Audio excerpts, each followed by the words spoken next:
Peace, y'all. It's your boy Johnny Fastlane here with allhiphop.com. So, Fat Joe calls major hip-hop labels a Ponzi scheme. Let's talk hip-hop.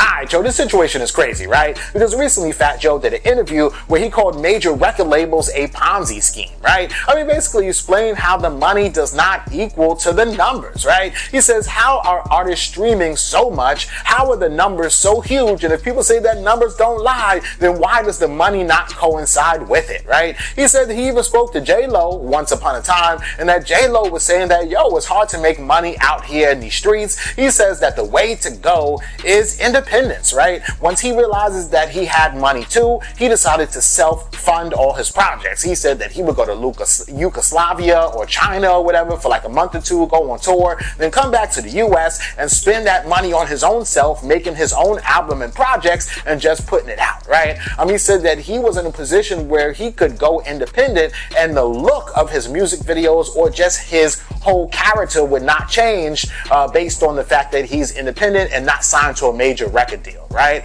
But Fat Joe is a person that's willing to do the work, man. He works hard and he puts it in. Plus, he's been in the game for like 30 years or whatever the case may be, so he had a head start, right?